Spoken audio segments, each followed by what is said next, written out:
Good evening, everyone. Good to see you and be with you. As I'm sitting here, we're doing this Zoom session, and I can see myself here in addition to all of you. Got these temporary glasses here that I haven't worn, and so as I look, all I see is these glasses. That's just what's popping out to my mind, and it's not really a big deal. I notice many of you wear glasses. So I'm 67 years old and I've needed reading glasses for a long time, but I've never needed glasses for distance vision. Uh, I do now. And I went to the eye doctor today for every couple of years I go, get a standard checkup. And my eye health is fine, except I have, I don't remember the exact term, pre-cataracts. She had a name for it. She goes, "Oh yeah, at your age, everybody's pretty much have it, and if you live long enough, we're all going to get." She just didn't think anything of it. I'm going, pre-cataracts, And she says, "Yeah, it's just when you get older, everybody's going to have it, and you're great for your age, and it's all good." But I've never before had anything to do with the word cataracts. It was never this way. Now it is this way. I've never had to wear glasses for distance vision, as I said. It was never this way. Now it is this way. And I noticed in my mind, I said earlier today when I got my prescription, and I knew my eyes had changed. I could really feel it in the last couple of years, quite a big change. It wasn't a surprise. Actually, now, legally, by my prescription, I don't feel like I need glasses to drive, but legally, with my prescription, I'm required. The law is I need glasses, so fine. And in my mind, I said, "Oh, now I'm a guy who wears glasses," which was a little funny because it's kind of like an identity, right? It kind of reminds me when I was, I think I was about 30 years old, and I lost the tip of a finger on a table saw. I don't know if any of you, some of you may have, who know me may have noticed it, but you can see here the tip of this finger has been gone since I was 30. Sometimes people have known me for years and never noticed it. And I remember when it happened, and it was kind of traumatic. It's not that big of a deal. I don't even think about it now, barely notice it. But at the time I thought, "Oh, now I'm a guy with a cut off finger." It was like a thing.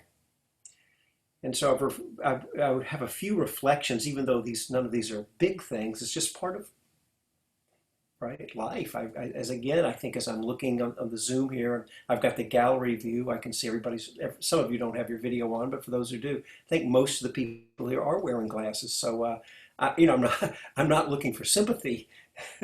Well, maybe a little bit, but what struck me about it is just a couple of things. One, when the thought came in my head, "Oh, now I'm a guy who wears glasses." And then it reminded me of the time, and this may have happened many times in my life, but it reminded me of the time when I lost the tip of my finger. Said, "Oh, now I'm a guy with a cut off finger." This idea of identity is something that we talk about a lot in the Dharma.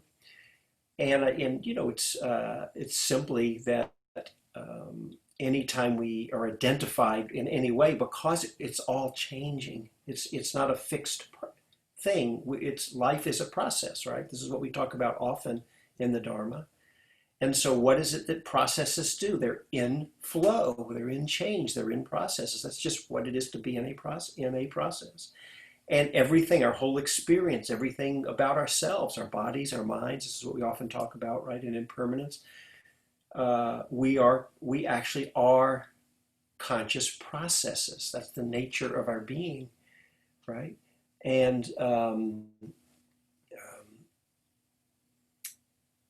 the whole reason to reflect on this is that for all of us who've been around the Dharma community, Buddhism, or you could say the Dharma scene in any of its traditions for any length of time, you know that a main emphasis, probably the main emphasis, at least in our tradition, some traditions emphasize the compassion side a lot, which is important, but a lot of emphasis gets on letting go and non-clinging. Letting go and non-clinging, they're not the exact same connotation in those, but they're close. I tend to use them interchangeably, although you have to see for yourself. Maybe the idea of letting go is when something is needed to move us into the living experience, or I call it the stream of non-clinging. We may see that letting go is needed. And there's such an emphasis on it precisely for the kind of things I'm talking about. This is life, isn't it? Today I got a notice that I have to, my driver's license is up for renewal. And the last few times I've done it here in California, we renew every 5 years.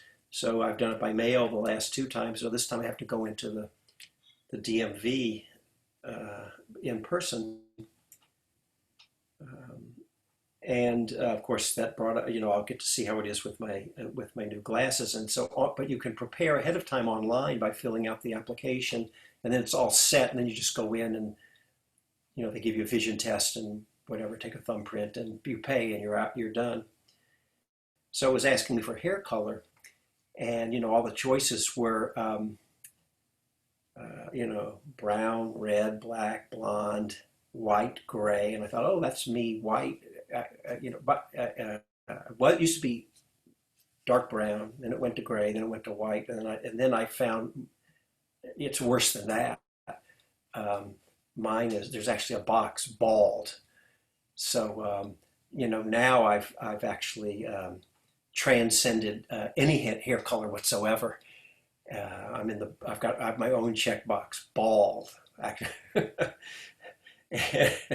So there it is again, right? So I think all of us, hopefully as Dharma practitioners, we know that life's moving in a certain direction. It has its ups and downs and changes, of course, for all of us.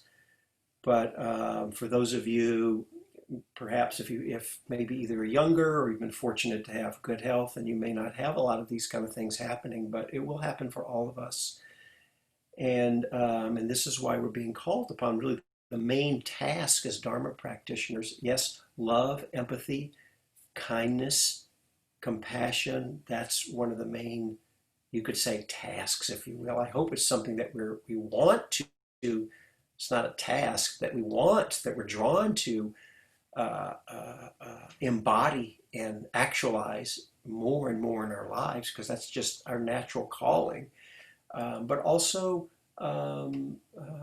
really bringing alive the spirit and the experience, living in that flow of non-clinging. And a number of people over the years, especially I'm thinking about a couple of people I can remember who back in the time, they were well into their 80s, mid to upper 80s. And I remember one woman saying, her whole life had been all about just, I don't remember the details, but just the stuff of life.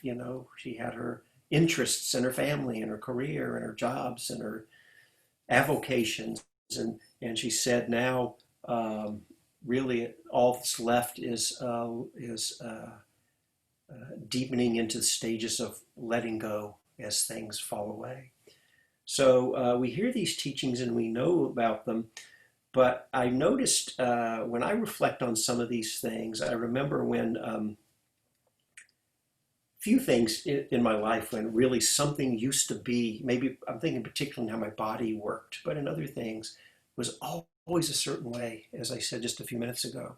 And then it's not that way anymore. That's gone. When I look in the mirror and I see the face of I'm 67, I guess I am too old to say that's the new 40. I think I can't pull that one off anymore. But I see an old guy looking back at me, and it's going to keep moving in this direction more and more. And when it really comes, something even little like glasses like this, I have given probably hundreds of talks on impermanence and letting go and non-clinging. And then today I realize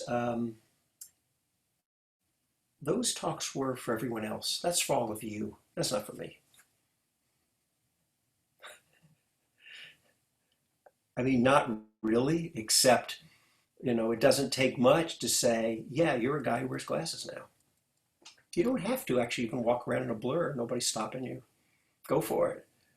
But I think now I'm actually going to go for something like my grandmother had. She, the old stereotype of the old Jewish grandmother. She really had around her neck these beads. I don't know if I'll go for beads, and the glasses hung around the neck.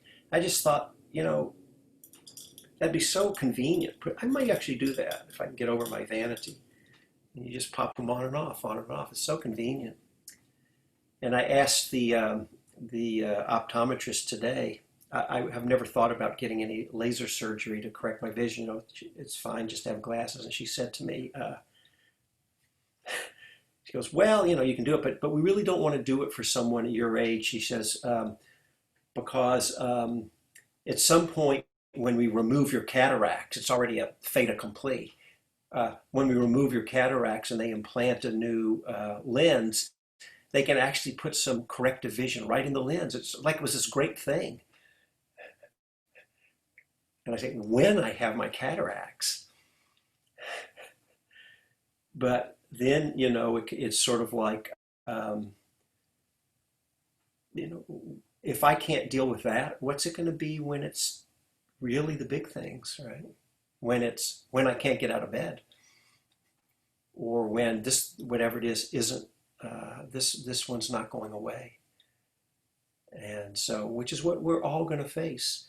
And so these teachings are not meant to scare us or to make us depressed. It's just what it is to be in a process. Processes go through their cycle. And so hopefully reflecting on these things so we're more able, and then we don't have to go looking and seeking out ways to test our minds. You can do that, and there are respected paths of practice that make a point to look for, you don't have to call them challenges, but opportunities to test where your mind is at with things. I've done that sometimes in recent years when our current president would be on TV, who is a challenging person for me, to say the least. And then there have been times, normally I don't like to watch him speaking. It tends not to be a skillful thing. It doesn't engender love in my mind on its own. I have to do some work. And sometimes I would test my mind and purposely turn it on to be there, but consciously bring the attitude of, I don't have to like it, and we still need to get rid of the guy and all of that, but does my heart have to close off in ill will? And so I can test myself. So that's a worthwhile experiment to do anytime we want. But I don't view life as testing us. I view that life just is. It's just happening in its own way. And we're here. And so it's more a choice we have. We may not always have a choice, right, when things are quite challenging and strong. Using this example, I like this example of the glasses because it's really not that big of a deal. It's kind of a little, not silly, but a little example. But it did come up for me a little bit. It's like, oh, wait a minute, I don't want to be a guy who wears glasses now. I noticed that life didn't ask my opinion about that, though. So it just went right on ahead. It's kind of like that, isn't it? About life, especially with our bodies. So I wanted to share a reading with you. I won't go on and on too much more. I think you got the point of what I'm talking about, of the opportunity of using life as a teacher. And what it really, for those of you who know, and I know many of you are going to know what I'm about the feeling of what I'm about to say, regardless of what the experience of is or what we're dealing with or what's happening, the times when we really can either let go or just be in the flow of non-clinging, it's liberating. It really is, right? For those of you who know that, when we really can let go. And so it doesn't actually matter whether I'm a guy who wears glasses or not, because I can be I'm either in the stream of clinging or not, in either way. It's not dependent on the glasses or what's going on. I think I shared here, I won't go into detail about it, maybe in the last week or two, where a couple of weeks back, I got a bout of vertigo. I think I shared it here, but I'll just say I won't go off into it much. But I think a few of you have told me over the years that some of you have had vertigo, and it lasted for several days. It was quite strong, and I talked to the doctor, and he expected. He told me, gave me some exercises and things, and it did clear up. But for about 2 or 3 days, I wasn't able to function well at all, and I've had things in my life. I once, a couple of times when I was younger, I injured my neck, and there was a pressing on a nerve where I had this radiating nerve pain, and it was not only quite strong, but something about the quality of it was quite unbearable. And I couldn't get comfortable, and the doctors checked it out and X-rayed, and they said it was going to be fine. It might take a few weeks or maybe a couple of months, but these things can heal, and it did, just like they said. So, but I remember lying there with that, thinking, what would it be like if this is how it was going to be from now on? And there are plenty of people, perhaps some of you, who have, all of us have some chronic conditions probably, but some people are in really quite challenging, maybe chronic pain, and where it's not going to get better. Well, I remember lying there and trying to work with it and think, what would it be like? Could I be with this? I guess as a Dharma teacher, I'm not supposed to curse, but I'll just say what came up in my mind was, this isn't that bad of cursing, was, hell no. There's no way. That was it. Just now, I don't know what would have happened if, in fact, it did turn into a real long-term chronic thing. Perhaps I would have found my way through. But that was my answer that came. When I was dealing with the vertigo, I wasn't in pain, but it was quite unpleasant. It felt like the room was spinning, and that literally that I was going to, from lying on I just lie on a bed. I actually had the feeling that the bed was physically going to flip over and throw me in the air and onto the floor. It's the strangest thing if you've never had vertigo. I mean, the room's spinning, and I never actually fell over if I tried to walk, but I could have, it was kind of on that level. And also, if you've ever been on a roller coaster that makes you nauseous, I haven't done it much because I learned my lesson when I was young, but I have done it before, and you can really feel, quite nauseous. I had a light, not real something, a light kind of touch of that from the dizziness going on in my stomach also. So it was unpleasant. And this time I was lying with it, and I asked myself, what if this wasn't, consciously trying to bring in to work with it, what if this is how it was going to be? Could you be with it? Now, the answer that came, and I don't want this to, I hope this isn't hubris, but the answer that came was, I could. Now, I pretty much thought in my mind I wasn't going to actually have to deal with that, so it could be that it was easy to have that kind of answer, because doctor said pretty much it's going to, no guarantee, but pretty much going to go away. But so we can start to work with the things that come, right? I hope we all are, when we're given that teaching, and then use it as an opportunity to deepen our ability to let go. And then, right, over time, we aim ourselves more and more. That's the path of Dharma that we're on. And so because non-clinging, it's a fruit of practice, but it's also the path of practice itself, right? We don't have to wait and do other things to somehow get to a place where we can rest in the stream of letting go and non-clinging. We actually can use it as the practice also.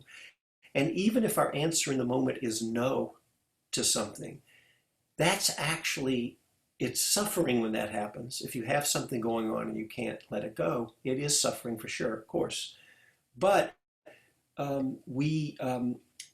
it's teaching us something about ourselves, that here's an area where I'm not able to find a liberation here.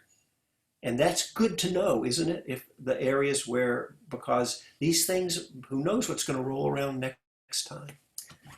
So just in the spirit of all this, I want to end with, I'm going to read a little something This is a book, I don't know if any of you know it, but it's called The Life of Shabkar. And he was a Tibetan, he's very important in Tibetan Buddhism. He was a Tibetan yogi, he was a mountain hermit. He lived in the late 1700s, and I don't know when he died, maybe into the early 1800s, but that was when he lived. And he was kind of like Milarepa, who he taught in poetry and songs. He was a real guy, and we have his autobiography, so a lot of this is his own writings. And so here's something, it's a poem. It was like, I don't know if it was sung or just as a poem. And it's short, but I'll read what he said. He's talking about when he was wandering in the mountains. And he said he saw a mountain flower who began to speak to him. So I don't know if he meant that literally or if he's just speaking figuratively. And he says here, so this is Shabkar, says, this is what he heard the flower say. Since we are mountain brothers, I, the flower, will now give you, the yogi, a bit of helpful advice on death and impermanence. A flower born in a meadow, I enjoy perfect happiness, with my brightly colored petals in full bloom, surrounded by an eager cloud of bees. I dance gaily, swaying gently with the wind. When a rain falls, my petals wrap around me. When the sun shines, I open like a smile. Right now I look well enough, but I won't last long, not at all. Unwelcome frost will dull these vivid colors, till turning brown I wither. Thinking of this I am disturbed. Later still, winds, violent, merciless, will tear me apart until I turn to dust. When I think about this, I am seized with fear. You, hermit, are of the same nature. Surrounded by a host of disciples, you enjoy a fine complexion. Your body of flesh and blood is full of life. When others praise you, you dance with joy. When faithful patrons turn up, you sit in a dignified manner. When they shower you with lavish food, you smile with satisfaction. Right now you look well enough, but you won't last long, not at all. Unwelcome aging will steal away your healthy vigor. Your hair will whiten and your back will grow bent. Just thinking about it, don't you feel chastened? When touched by the merciless hands of illness and death, you will leave this world for the next life, vanquished and powerless. Just thinking about it, aren't you seized with fear? Since you, mountain-roaming hermit, and I, a mountain-born flower, are mountain friends, I have offered you these words of good advice. And then Shabkar says back, oh, thank you, flower. He thanks him. He says, but what shall the two of us do? Is there nothing that can be done? And the flower, he gives us a little poetry, and then he says, whatever is born will die, whatever is joined will come apart, whatever is gathered will disperse, whatever is high will fall. Having considered this, I resolve not to be attached to these. I think he means clinging, because this word attachment we want to be careful about, because we can think it means detached and disconnected. That's not what he means, but not clinging. I resolve not to be detached to these lush meadows, even now in the full glory of my display. You too, while strong and fit, should abandon your clinging to the pleasing taste of respect and the offerings of others. Meditate, find serenity, and he goes on. Anyway, it's a little long, but basically find that living wakefulness of non-clinging is basically what he's suggesting. So I offer that to you. You can take that as you will. And I'll stop there.